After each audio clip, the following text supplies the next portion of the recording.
नमस्कार, आप live cities का खास कार्यक्रम देख रहे हैं सुबह की चाय। मैं हूं वसीम खान। फ्रेम में आपको जाने माने वरिष्ठ पत्रकार रवि उपाध्याय सर दिख रहे होंगे। देखिए, मुख्यमंत्री सम्राट चौधरी ने कैबिनेट की बैठक बुला ली है और देखिए बड़े बड़े सौगात बिहार को मिलेंगे।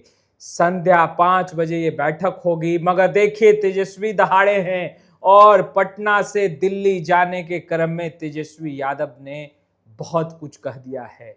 वेतन के सवाल पर मंत्री विधायक का वेतन रुका, मेरा भी रुका था, यह भी कह रहे हैं। वहीं शिक्षकों के वेतन के सवाल पर भी देखिए पत्र लिख दिया है मुख्यमंत्री सम्राट चौधरी को। वहीं हम बात करेंगे बीपीएससी 17वीं की और हम बात करेंगे बीएसएससी और बीपीएसएससी की। देखिए, अभ्यर्थी धरने पर हैं और कॉकरोच जनता पार्टी ने भी समर्थन कर दिया। यूं कहें कि जेएनजी धरने पर बैठी है। वहीं हम बात करेंगे पप्पू यादव को लेकर। देखिए, दिल्ली हाई कोर्ट का बड़ा फैसला जो है वो निकलकर सामने आया। मगर सबसे पहले तो हम बात करेंगे सर, मुख्यमंत्री सम्राट चौधरी को लेकर के बड़ी बैठक, कैबिनेट की बड़ी बैठक बुला ली है, मगर सवाल खजाना खाली। क्या बिहार को आज बड़ा सौगात मिलेगा? देखिए, निश्चित रूप से 15 अगस्त को पटना के ऐतिहासिक गांधी मैदान में संबोधन होगा। हाँ, सरकार की बड़ी तैयारी है। उससे पहले आप देख पा रहे हैं कि आज सम्राट कैबिनेट की बैठक है।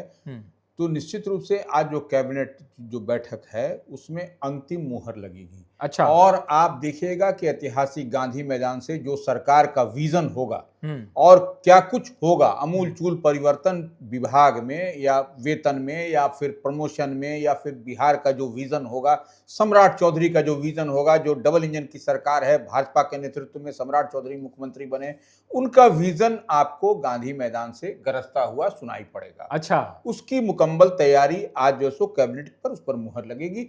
अन्य कई सारे अन्य महत्वपूर्ण जो मुद्दे हैं उस एजेंडे पर भी आज मुहर लगती हुई दिखाई पड़ेगी आपको। मगर सर, तेजस्वी यादव कई सवाल खड़े कर रहे हैं। सरकार का खजाना खाली है, उधर करें भाई मंत्री और विधायक का वेतन रुका है, मेरा भी रुका था, मीडिया में बयान दिया तो वेतन मिला। देखिए, नेता प्रतिपक्ष तेजस्वी यादव हैं। आप ठीक कह रहे हैं कि निश्चित रूप से तेजस्वी यादव बीते दिन विदेश दौरे से पटना लौट के आए थे।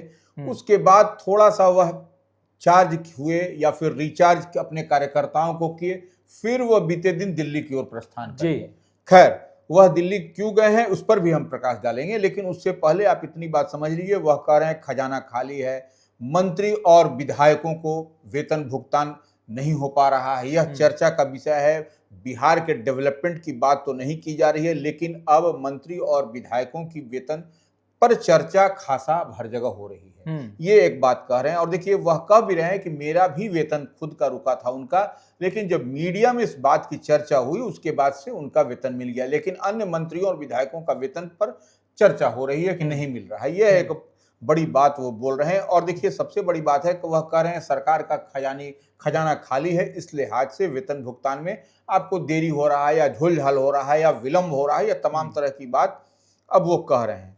तो वो कह रहे हैं खजाने का जिक्र नहीं हो करके यह अब क्या खजाने की राशि है, खजाना में रुपया है, राशि है कि ट्रेजरी में क्या है, यह बात नहीं हो करके मंत्री विधायकों के वेतन भुगतान पर चर्चा आम और खास सब जगह हो रही है। यह एक बात। अब देखिए, उन्होंने पत्र भी लिख दिया है मुख्यमंत्री सम्राट चौधरी को। जी क्या लिखा? संस्कृत और मदरसा शिक्षकों का वेतन के संदर्भ में उन्होंने उठाया है मामला और वही मुख्यमंत्री को लिखा है। उस पत्र में अन्य सारे मसले भी हैं। और दिल्ली जाने से पहले निश्चित रूप से दिल्ली अब क्यों गए हैं उस पर भी हम लोग थोड़ा प्रकाश डाल दें। आप देख रहे हैं कि जेएनजी का धरना है, पूरे दिल्ली में हुआ 20 तारीख को। 22 जुलाई को आपने देखा कि पटना में भी भगदड़ मचता हुआ दिखाई पड़ा। इधर से उधर रांची में भी, आप झारखंड की राजधानी रांची में भी देख रहे हैं। तो तमाम यह जो है सो जेएनजी जो युवा वर्ग है वह अपनी मांग, अपनी डिमांड और नीट मामले को लेकर के जिस तरीके से चल रहा है, तो वो इस लिहाज से आपने देखा कि पटना में भी 22 जुलाई को हुआ, हमने पहले ही कहा।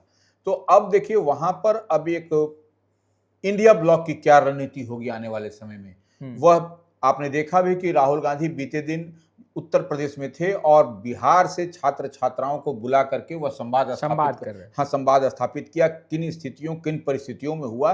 तो ऐसे में एक बड़ा गोलबंद करने के लिए की कवायद में तेजस्वी यादव दिल्ली रवाना हुए हैं और आने वाले समय में आपको दिखाई पड़ेगा कि इंडिया ब्लॉक राजद के नेतृत्व में या कांग्रेस कह लीजिए, यह एक बड़ा आपको जेनजी को जुटान करके बिहार में भी एक बड़े आंदोलन की तैयारी में है और यह आपको होता हुआ दिखाई पड़ेगा। सर, आपने जेनजी की बात की, जेनजी तो पटना के गर्दनीबाग में धरने पर बैठी है।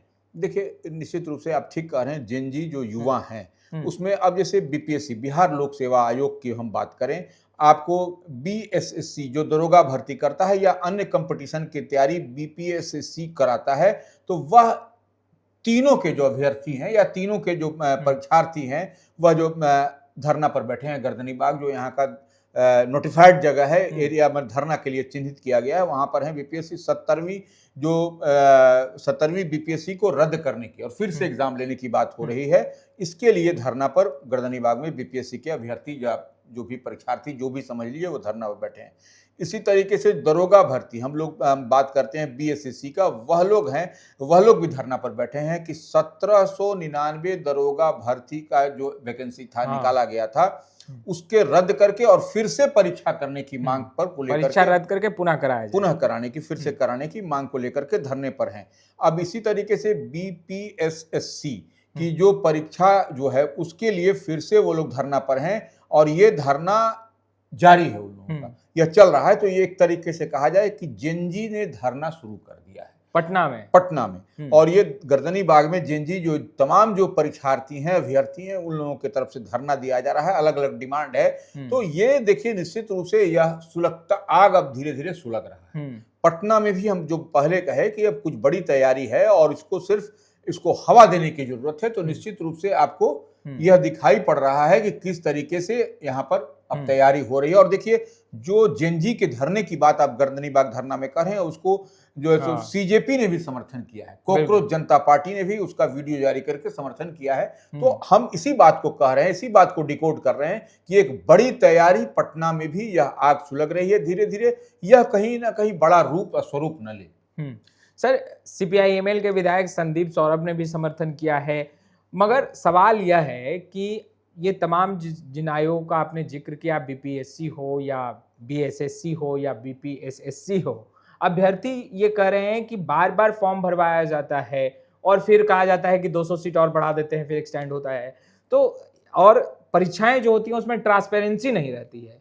तो कई मांगे जो अभ्यर्थी जो है वो उठा रहे हैं धरना स्थल पर बैठ के, मगर आयोग की चुप्पी को कैसे देखते हैं और लगातार सवाल उठता रहा है। देखिए, निश्चित रूप से इसमें जो भी होगा, विभाग कंसर्न डिपार्टमेंट जो भी है वह अपना वैकेंसी भेजता है। जो आयोग, जितने भी आयोग की हम लोग चर्चा कर रहे हैं, और उसको नोटिफाई करना पड़ता है कि इतनी वैकेंसी फलना पद पर, इतनी वैकेंसी फलना पद पर। तो यही नाराजगी है इन लोगों को कि आप नोटिफाई करिए, समय पर निश्चित अवधि में आप परीक्षा लीजिए, सो दैट कि जो भविष्य आपका जो युवाओं का है, जो जेनजी की बात हम लोग करते हैं, वह लोगों को नौकरी बिहार में ही मिले, अपने ही प्रदेश में मिले, अपने घर में मिले, इतनी डिमांड है। तो यह अब सरकार को देखना है, आयोग को देखना है, सम्राट चौधरी की सरकार है, यह निश्चित रूप से आपको आने वाले समय में इस पर काम करती हुई दिखाई पड़ेगी। प्रशांत किशोर तो एक्टिव हो गए हैं, अब तो जो चुनावी रन में जो वादा नहीं किया था उस वादे को पूरा करने का ऐलान कर दिया है। देखिए, प्रशांत किशोर बांकीपुर विधानसभा उपचुनाव में अपनी जीत दर्ज करने के बाद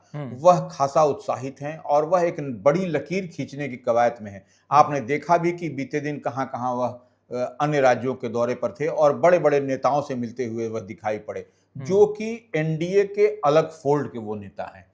तो एक बड़ी तैयारी, बड़े चंक बनाने की, बड़े समूह बनाने की तैयारी में है प्रशांत किशोर, जनसुराज के सूत्रधार। निश्चित रूप से जब अपनी बांकीपुर में जब बड़ा एक किला को जब ध्वस्त किया है, भारतीय जनता पार्टी को कहीं ना कहीं शिकस्त का सामना करना पड़ा है उनके सामने, तो अब ऐसी स्थिति परिस्थिति में अब वो यहाँ पर हर वार्ड में वह घूम रहे हैं, आम आवाम से कनेक्ट कर रहे हैं, हर वार्ड में घूम करके वह बैठक कर रहे हैं और वह सीधा संवाद स्थापित कर रहे हैं। तो सीधा संवाद स्थापित करने के क्रम में बीते दिन उन्होंने कहा कि 10,000 युवाओं को रोजगार देंगे हम, और अपना सीवी, अपना बायोडाटा बना के मेरे कार्यालय में दीजिए, और हाँ, हम एक काम जरूर करेंगे कि यह सब आपको नौकरी रोजगार की हम बात करेंगे, शिक्षा की बात शिक्षा करेंगे। की बात करेंगे, और हम दूसरे प्रदेशों में भी, तो सरकार हमारी नहीं है, तो दूसरे प्रदेशों में जो हमारे संपर्क में है, प्रशांत किशोर ने कहा कि जो हमारे संपर्क में है वहां पर आप लोगों को नौकरी दिलाएंगे। एक बड़ी बात। लेकिन हाँ, अब आप बोलिएगा हैप्पी बर्थडे में और मरण दिन में आपको इस तरीके से, शादी चाहे समारोह शादी में। विवाह में, तो हम नहीं आ पाएंगे, क्योंकि हम वो काम करेंगे तो ये काम नहीं हो पाएगा। और हमने कमिट नहीं किया था चुनाव के समय कि रोजगार देंगे, लेकिन रोजगार आवश्यक है। तो बांकीपुर विधानसभा क्षेत्र के जो भी उनके वोटर हैं, सपोर्टर हैं, या ऐसे भी उन लोगों को वह नौकरी रोजगार की बात कर रहे हैं, एक बड़ी लकीर खींचते हुए दिखाई पड़ रहे हैं, और ये कह रहे हैं कि हम जो वादा नहीं किए थे फिर भी हम आपको निभाएंगे इसको। सर, पप्पू यादव को लेकर दिल्ली हाईकोर्ट का बड़ा फैसला, बड़ा निर्देश जो है वो दिया गया है केंद्र सरकार को। देखिए, निश्चित रूप से राजेश रंजन उर्फ पप्पू यादव पूर्णिया से निर्दलीय सांसद हैं, और आप यह भी देख रहे हैं कि दिल्ली में उनके सरकारी आवास पर बीते दिन किस तरीके से उन पर हमला किया गया था। प्रेस कॉन्फ्रेंस कर रहे थे उस हाँ, दरमियान। उसी समय तो वो देखिए, एक निश्चित रूप से कोई भी जनप्रतिनिधि है तो उसके लिए चिंता का विषय होता है सरकार के लिए। तो निश्चित रूप से न्यायालय जो दिल्ली उच्च न्यायालय है, दिल्ली माने हाई कोर्ट है, वहां से निर्णय हुआ है कि उनकी सुरक्षा में और स्ट्रेंथन की जाए। इस संबंध में केंद्र सरकार को बाकायदा निर्देश, डायरेक्शन भी हाईकोर्ट की ओर से दिया गया है। तो अब उनकी सुरक्षा निश्चित रूप से आने वाले समय में और स्ट्रेंथन होगी, सो दैट कि जनप्रतिनिधि अगर यदि सुरक्षित नहीं रहेंगे तो लोकतंत्र हमारा फिर सुरक्षित नहीं रहेगा। इतनी बात मान के चलिए, तो राजेश रंजन पप्पू यादव की सुरक्षा आने वाले समय में और स्ट्रेंथन होगी और मजबूत होगी, सो दैट कि और वह जनता के बीच में जाके बेहतर काम कर सके।